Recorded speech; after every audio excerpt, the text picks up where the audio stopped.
Bonjour à tous et bienvenue sur Jurassic Hack. Aujourd'hui on s'attaque à une machine Hack the Box nommée Popcorn. Il s'agit d'une machine Linux de difficulté moyenne. Dans un premier temps, nous allons démarrer notre analyse avec un scan de port. Ici j'ouvre un nouveau terminal, j'indique la commande nmap suivie de l'adresse IP, ainsi que les paramètres SV et SC pour activer le scan de version et le scan de script. Ici, nous retrouvons deux ports ouverts, le port 22 et le port 80. On peut notamment noter que le port 80 semble nous rediriger vers un domaine nommé popcorn.htb. Nous pouvons notamment confirmer cette information en utilisant la commande curl suivie de l'adresse IP. Ici, on peut constater la redirection vers popcorn.htb. Malheureusement, notre machine ne sait pas où se trouve popcorn.htb. Nous allons donc ajouter l'adresse IP à notre fichier etc host en utilisant la commande tsi-a pour ajouter une ligne à la fin de celui-ci. Si tout s'est bien passé, nous devrions pouvoir ouvrir un nouveau navigateur et rentrer http://popcorn.htb et nous devrions avoir accès à celui-ci. S'agissant d'une page web par défaut, nous allons tenter de découvrir d'autres informations via une énumération de répertoire. Nous allons ici utiliser l'une des nombreuses listes présentes dans seclist. Vous pouvez installer ces listes avec apt-y install seclist. Je vais sélectionner la liste raft small directories lowercase. Puis nous allons démarrer l'outil GoBuster avec le paramètre dir pour effectuer l'énumération, suivi de l'URL que l'on souhaite tester et de la liste de mots à utiliser. Quelques minutes peuvent être nécessaires à GoBuster pour passer à travers la liste. Ici, on peut voir déjà quelques entrées valides, notamment le /torrent. Nous allons maintenant réouvrir le navigateur pour voir ce que contient cette URL. Nous allons donc ajouter /torrent à notre domaine. Ici, on peut voir un site web nommé Torrent Hoster. Il s'agit probablement d'un site qui permet de téléverser des fichiers torrent.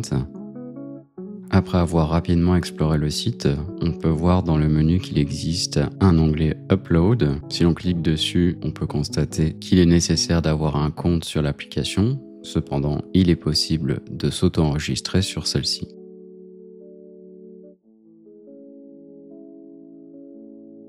Après avoir inséré les paramètres nécessaires à la création du compte, on peut voir que l'application nous renvoie notre nom d'utilisateur et notre mot de passe en clair.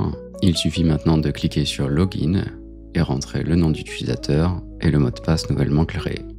Si tout se passe bien, nous devrions maintenant être authentifiés à l'application.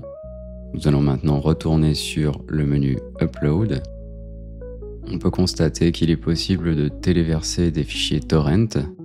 N'en ayant pas sur ma machine, nous allons aller sur le site kali.org. Puis nous allons récupérer l'un des torrents qu'il est possible de télécharger depuis le site.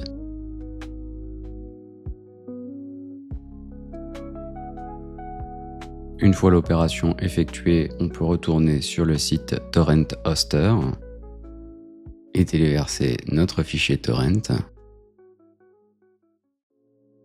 Enfin, on peut spécifier un nom aléatoire, choisir une catégorie et cliquer sur Upload Torrent.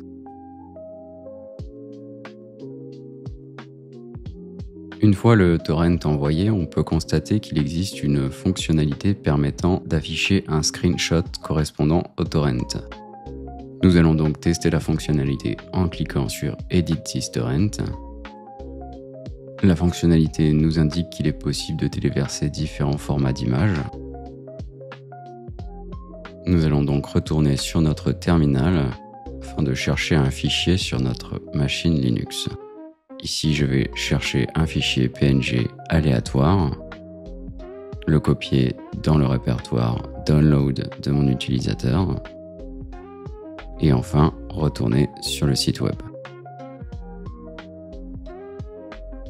Après avoir envoyé notre fichier image, on peut constater que celle-ci est bien téléversée sur le site web.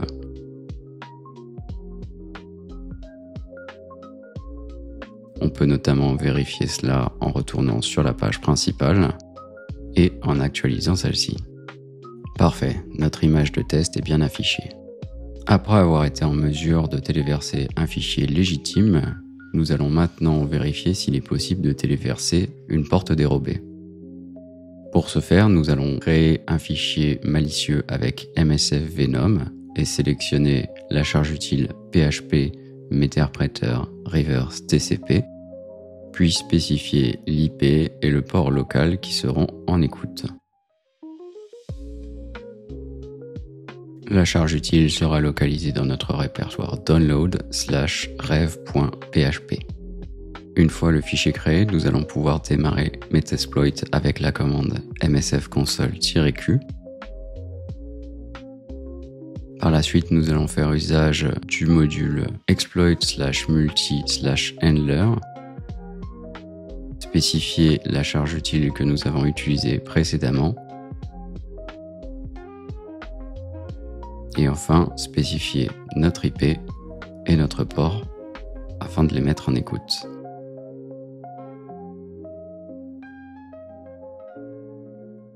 Maintenant, nous pouvons retourner sur notre navigateur et tenter de téléverser le fichier malicieux.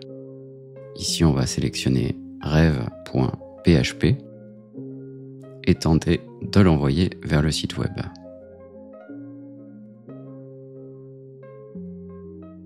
Malheureusement pour nous, il semble y avoir une validation qui est effectuée du côté du serveur. Afin de comprendre ce qu'il se passe, nous allons intercepter les requêtes effectuées vers le serveur avec burp-suite.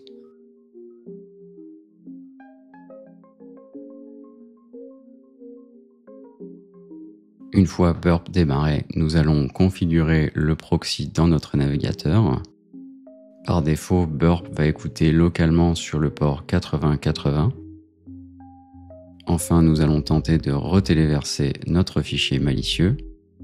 Cependant, avant d'effectuer la requête, nous allons activer l'interception sur burp, puis retourner sur la fenêtre de téléversement et choisir le fichier rev.php. Si tout se passe bien, burp devrait intercepter la requête et nous serons en mesure de la rejouer. Pour ce faire, nous allons faire un clic droit sur la requête interceptée et sélectionner l'option Send to Repeater. Puis, nous allons sélectionner l'onglet Repeater. Nous devrions voir apparaître notre requête. Ici, celle-ci contient notre porte dérobée en PHP. Si l'on tente de la renvoyer, on va toujours avoir la même erreur, Invalid File.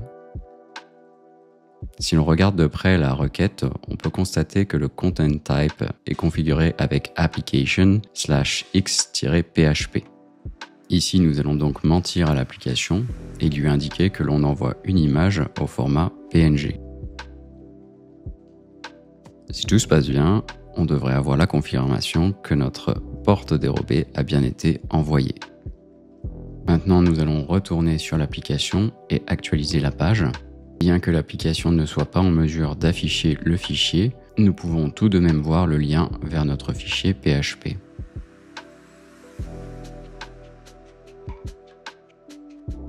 On va donc l'ouvrir dans un nouvel onglet et retourner sur notre terminal.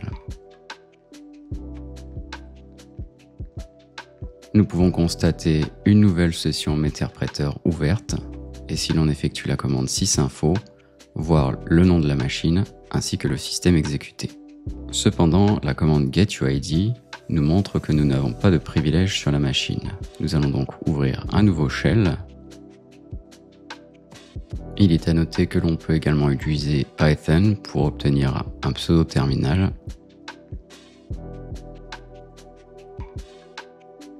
Une fois que cela est fait, nous allons aller vérifier le répertoire Home et voir si l'on peut lire le flag utilisateur.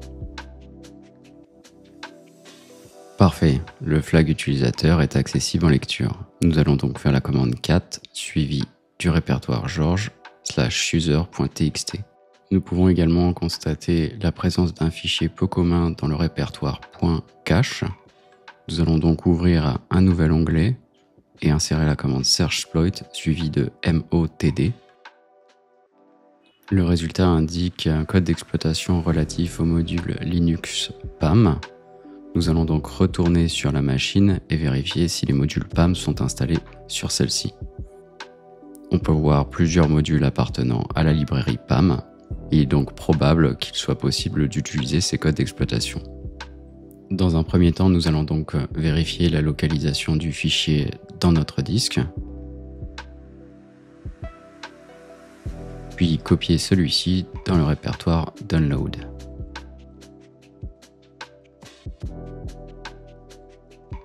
Par la suite, nous allons démarrer un serveur web à l'aide de Python via le module HTTP Server. Il est à noter que celui-ci est ouvert sur le port 8000 par défaut. Sur notre machine victime, nous allons aller dans le répertoire temp et effectuer la commande wget sur notre serveur web afin de récupérer le code d'exploitation.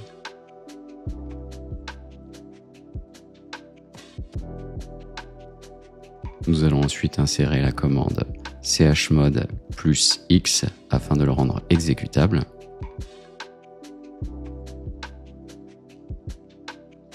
Puis nous allons lancer l'exploit. Excellent, nous sommes maintenant en mesure de nous connecter au compte route à l'aide du mot de passe tour.